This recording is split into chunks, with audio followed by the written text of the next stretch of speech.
ഇതാണ് ഞങ്ങളുടെ എബിലിൻകുട്ടൻ. അവള് ഫുഡ് കഴിക്കാൻ ഭയങ്കര മടിയാണ്. അപ്പൊ ഞങ്ങൾ എപ്പോഴും ഈ ഫോൺ അല്ലെങ്കിൽ TV കാണിച്ചാൽ ഫുഡ് കൊടുത്തോണ്ടിരുന്നത്. കഴിഞ്ഞ ദിവസം കൊച്ചിന് ഭയങ്കര വയറുവേദന. അപ്പൊ ഞങ്ങള് ഡോക്ടറെ കൊണ്ടുപോയി കാണിച്ച് എന്താ ഈ വയറുവേദന എന്നറിയാൻ വേണ്ടി. അപ്പോഴാണ് ഡോക്ടർ ചോദിച്ചത് എങ്ങനെയാ ഫുഡ് കൊടുക്കുന്നത്, ഫുഡ് കറക്റ്റായിട്ട് സമയത്ത് കഴിക്കുമോ എന്നൊക്കെ ചോദിച്ചു. പിന്നെ സമയത്ത് കഴിക്കും, കാരണം ഞങ്ങൾ എങ്ങനെയെങ്കിലും TV ഫോൺ എന്തെങ്കിലും വെച്ച് കഴിപ്പിക്കുമായിരുന്നു. അപ്പോൾ ഇതിങ്ങനെ പറഞ്ഞപ്പോൾ ഡോക്ടർ ഞങ്ങളോട് പറഞ്ഞു അങ്ങനെ ഒരിക്കലും പിള്ളേർക്ക് ഫുഡ് കൊടുക്കരുത്. ഫുഡ് കൊടുത്തു കഴിഞ്ഞാൽ അവരവരുടെ വിശപ്പിനനുസരിച്ചല്ല ഫുഡ് കഴിക്കുന്നത്. അപ്പോൾ വയറ് നിറഞ്ഞിരിക്കും. ഫുഡ് അവരുടെ ആവശ്യത്തിനല്ലാതെ വയറ് നിറഞ്ഞ് അവരുടെ ഡൈജഷനും നല്ലോണം നടക്കത്തില്ല. അപ്പം നമ്മൾ ഫുഡ് കൊടുക്കുമ്പോഴത്തേക്ക് എപ്പോഴും അവരുടെ ആവശ്യത്തിന്, അവർ മതിയെന്ന് പറഞ്ഞാൽ നിർബന്ധിക്കേണ്ട, അവരുടെ ആവശ്യത്തിന് മാത്രം ഫുഡ് കൊടുത്താൽ മതി. അത് മാത്രമല്ല സ്കൂളിൽ ചെല്ലുമ്പോഴും അവരപ്പോൾ അവരുടെ ആവശ്യത്തിന് തന്നെ ഫുഡൊക്കെ കഴിക്കും. നമ്മളിപ്പോൾ ഫോൺ വെച്ച് കൊടുക്കുമ്പോൾ സ്കൂളിൽ ചെല്ലുമ്പോൾ അവർ ഫുഡ് കഴിക്കത്തില്ല.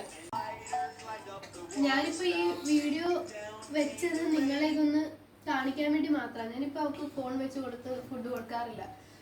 അതിന് വേറൊരു കാരണം കൂടി ഉണ്ട്. ടീച്ചർ സ്കൂളിൽ നിന്ന് വിളിച്ച് പറയുമായിരുന്നു നിങ്ങൾ ഫുഡ് കഴിക്കത്തില്ല എന്നൊക്കെ പറയുമായിരുന്നു.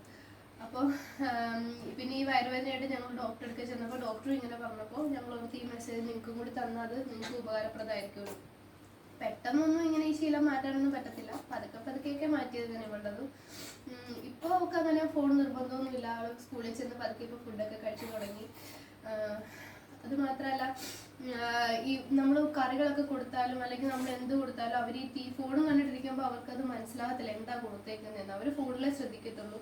പിന്നെ അവർക്ക് ആവശ്യമുള്ള എമൗണ്ട് ഫുഡല്ല അവർക്ക് വേണ്ട ഉള്ളിലോട് ചെല്ലുന്നത്. അതുകൊണ്ട് നമ്മൾ മാക്സിമം ഫോണും TV ഒന്നും ഉപയോഗിക്കാതെ വല്ല കഥകളൊക്കെ പറഞ്ഞു കൊടുത്ത് അങ്ങനെ അവരെ ഫുഡ് കഴിപ്പിക്കാൻ നോക്കുക. ഞാനും നേരത്തെയൊക്കെ ഇങ്ങനെയൊക്കെ തന്നെയായിരുന്നു. അതുകൊണ്ട് എനിക്ക് ഇങ്ങനെ ഒരു അനുഭവം ഉണ്ടായപ്പോൾ എനിക്ക് തോന്നി നിങ്ങളോടും എൻ്റെ ഫ്രണ്ട്സിനോടൊക്കെ ഞാനത് ഷെയർ ചെയ്തു. അപ്പോൾ കുഞ്ഞുങ്ങളുള്ള എല്ലാവരും അങ്ങനെ ശ്രദ്ധിച്ചാൽ നല്ലതായിരിക്കും എന്ന് പറയാൻ കൂടി ആണ് ഞങ്ങൾ ഈ വീഡിയോ ചെയ്തത്. ഈ വീഡിയോ ഇഷ്ടമായാൽ സബ്സ്ക്രൈബ് ചെയ്യുക, ലൈക്ക് ചെയ്യുക, കമൻറ്റ് ചെയ്യുക, നിങ്ങളുടെ ഫ്രണ്ട്സിന് ഷെയർ ചെയ്ത് കൊടുക്കുക.